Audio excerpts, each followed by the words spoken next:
Today I will show you a comedy, romance, horror film from 2020, titled Spontaneous. Spoilers ahead. Watch out and take care. Mara is seen sitting in class, bored as heck. She drops her pencil and when she reaches for it, the girl in front of her explodes. Mara says that the girl was nice and normal, not particularly explosive. Everyone runs out of the classroom, except for her. The two of them were never really friends, just classmates. All of the students like the dead girl, but one of them in particular. As the kids run out of the building, Tess finds Mara in front and asks her what happened. She can't believe it, but then sees Mara's shoes. Forensics are seen taking evidence from the classroom. The only thing really damaged in the explosion was the girl. Everything else, as Mara says, was aesthetics. Her classmates are taken to a police station and questioned. Mara jokes with the police officer, but he sees through her wit. Next, they're given the opportunity to shower and Mara asks if she could get her shoes back. The police gives the students new clothes and make them wait in the station. Dylan makes an offbeat comment how the whole thing looked like a Cronenberg movie, but only Mara laughs. The rest talk about their theories on why the thing happened, when one of the girls asks when they'll let them go.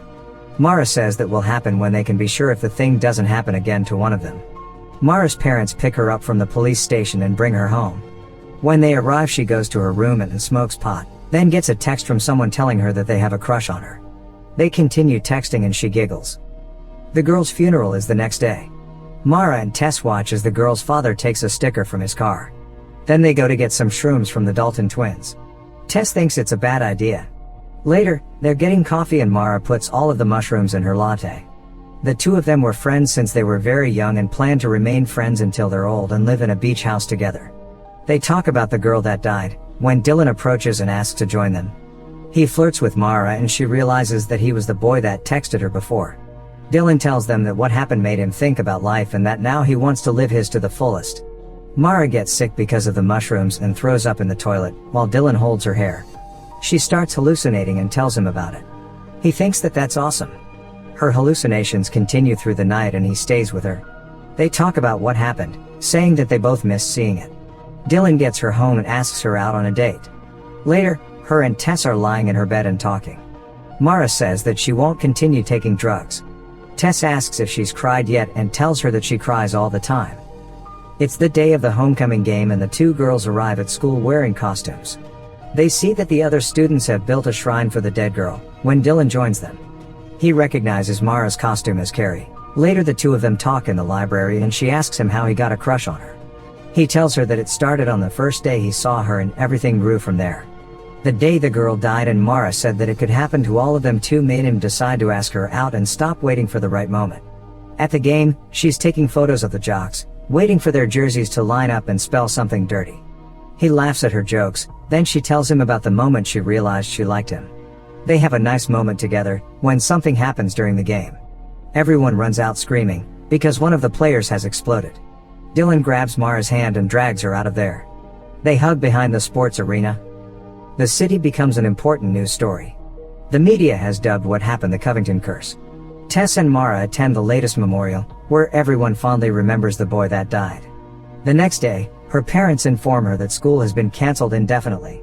They tell her that they'll still keep applying to colleges, so she's set after everything blows over. Mara makes a joke that now they can't tell her that back in their day was worse than what she is now. That night, Dylan comes to pick her up in an old ice cream truck which he got that day. He bought it to make everyone laugh. The two of them go to a school party in the memory of the kids that died, but quickly go out for a walk. They throw away their drinks, because they think it could be alcohol that might make it happen. They laugh as they wonder about what really makes the teenagers explode. After a moment they stop and talk about his father, then they kiss. Suddenly they hear screaming from the house and go to check what happened. Another student died. Mara and Tess talk to Agent Rossetti. She doesn't know what is happening either. Rossetti asks for their help and tells them to bring her something. Next, she goes to the Dalton twins and tells them that the agent told her to bring her drugs. Mara thinks that the reason behind it isn't because the police thinks the drugs are actually causing it, but just to check all possibilities. She tells them that she will buy everything from them. The three of them drive to the place where the twins hide their stash. They tell Mara that they will be leaving town soon and she tells them about Dylan, as she's texting with him. Suddenly, the brother blows up. The sister quickly jumps over to the driver's seat and tries to drive the car, when she blows up too. Dylan finds the car wrecked, but doesn't find Mara immediately. He sees a bloody handprint and goes to search for her in the woods. Dylan finds her washing up in a river and he hugs her, saying that he thought she died in the car. He's brought her a sweatsuit and called Rossetti before he got there. Suddenly, he sees someone in a hazmat suit watching them. Immediately, more appear and grab the two of them. Mara is in a hospital when a doctor shows up, telling her that they're there to help. She starts panicking, but sees Dylan on the bed next to her. They make an ET joke together, confusing the doctors. That night, Dylan wakes up and tells her that the whole class is there too. She pushes her bed closer to his and he tells her about the questions the doctors asked him. He calls her his girlfriend and she likes it. The government has officially quarantined the entire class. The head doctor questions the students. She asks about the kids that died, about their dreams and emotions, as well as what they want to do in college. Mara replies that she only wants to stay alive. That night, Mara and Tess talk at their bunks. Tess is worried that it might happen to Mara and makes her promise that it won't. She says that if Mara goes, so would she. The next day, the class is in a recreational chamber. Mara complains that she's bored and says that they should break out. No one wants to or have already tried, so they start talking about the explosions. Two boys argue if it's a curse or not. Dylan shares a dumb idea and everyone ridicules him. Him and Mara make out in the shower. Later, a government official shows the teenagers a PowerPoint presentation and offers to answer all of their questions. Mara doesn't understand what they're actually doing to help them and makes fun of him. The official gives a cliched reply and the kids laugh at him, but get angry quickly. One of them explodes. Then another one explodes while sleeping. Tests are being done in the facility. The parents of the kids wait outside of the facility and the doctor comes out to tell one of the couples what has happened to their child. The kids keep dying and all of the tests and the drugs they are giving them fail. They all try to live as normal as they can inside, but one after the other, the teenagers keep exploding. Even the doctors working in the facility get restless. The blue pill that they are being given seems to start working. Everyone in the facility is happy about it. At one point they release the kids in the custody of their parents. Mara's mom and dad drive her home, when she sees that there are no Christmas decorations in the city. Her father tells her that no one felt festive, but when they arrive home they surprise her with a tree. Later, the three of them are decorating the tree, when her father hands her vape and tells her that she's terrible at hiding the fact that she smokes pot. They all vape together and talk about adulthood and her graduation. Before bed, Mara takes one of the blue pills. The next day, Dylan is at her house. They sleep together for the first time. Mara asks him if they're safe and Dylan says that he doesn't know, but that they should take it one day at a time and go back to school. She doesn't want to go back. Their class is the only one that will be going to school in the same building. One of their teachers tells them a story of how he'd seen someone blow up when he was a soldier. He tells them that he'll help them graduate. Later, Rossetti is taking Mara's blood pressure and they talk about the nickname of the blue pill, the snooze button, which Mara doesn't like. Rossetti doesn't think that it's over. For Valentine's Day, Mara decorates Dylan's barn and the two of them have a party there just for them. He tells her that he loves her and she says the F word back to him. They laugh about it, then Dylan asks her to spend the summer with him if they don't die. Tess and Mara are in a diner, waiting for their food, but the waitress is too scared to bring their food over to them. They leave. The next day, the doctor is in their school explaining the snooze button pill to them. She says that while it isn't a cure, it's a treatment. The doctor gets a volunteer to make a point, but as soon as the kid starts following her instruction, he explodes. Suddenly, another one explodes too. Then a third one. All of them run out, but kids just keep blowing up. Mara is with Dylan and can't get to Tess in the commotion. All of them are running and trying to get out, as kids keep exploding. Mara gets left behind and when a schoolmate tries to help her, he explodes too. She finds a door and gets out of the school. Dylan meets her outside and they embrace. Suddenly, Dylan explodes right in front of her. Mara walks home covered in blood. Rossetti finds her and takes her to a hospital. A fragment of his jaw hit her in the head. Her mom goes to the hospital and helps her wash off. That night, she sleeps between her parents. She gets really depressed and stops taking the pills, refusing to communicate. Dylan's funeral comes and goes.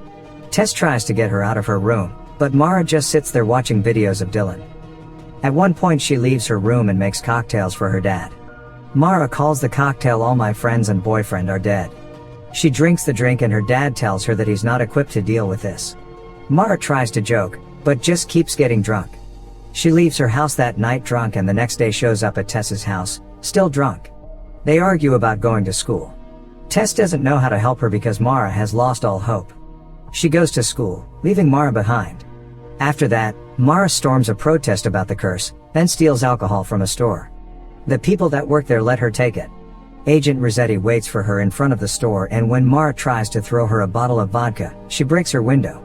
Later, she argues with her parents about that and about getting drunk constantly.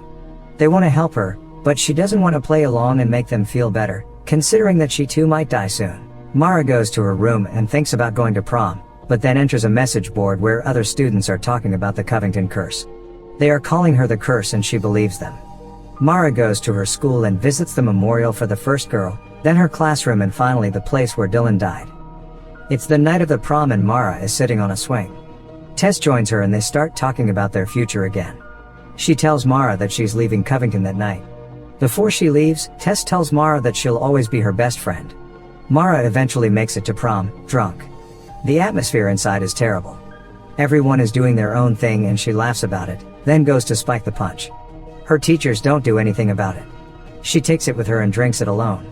Later, she goes up to the stage and says that she's sorry for killing everyone, sorry for being the curse. Mara says that she hates herself for hurting everyone and then accepts her diploma. The girl after her says the same and Mara boos her. Suddenly, other girls say the same thing. Mara goes to the graveyard to visit Dylan's grave. She tells him that she loves him too and lies down on his tomb. His mom finds her there and asks to join her, then lies down beside her. Mara apologizes for not coming to the funeral and tells his mom about the first time she hung out with Dylan. His mom says that he told her that he held Mara's hair, and the girl asks her if she thought she was bad news. The mom says that she just thought that Mara was in a lot of pain and didn't know how to deal with it. Mara tells her that she feels like she's dying and that she's scared all the time. Dylan's mom says that life just feels like that sometimes and that none of the kids deserved what happened to them. Mara asks her if she's okay, and when she shakes her head, the girl holds her. She comes back home the next day with her parents waiting for her. Mara apologizes to them and they reconcile. Eventually, she takes off her bandage and remembers Dylan as she looks at the scar. After a few months, the explosions stop. Mara says goodbye to Rossetti. She continues taking the snooze button and goes on with her life. Mara is leaving for college in Dylan's truck. Her parents worry if it's safe, but still let her go. They say goodbye and she drives off. She drives by the school, which is going to be torn down. By the end of the school year, 31 students had died. Mara lived, even though she doesn't know why. She says that the lesson is that everyone dies and that you have to live your life the way you want to. Mara can imagine her future, what she'll do and the boy she'll date or marry. She thinks she'll even be a mom, or maybe even the president one day. At the end of the day, bad stuff is going to happen. That's inevitable. She won't waste her life waiting for something that might never come for her. Mara imagines a future where her and Tess grow old together in the beach house they wanted. She won't be afraid anymore, because she could die any second and so could you.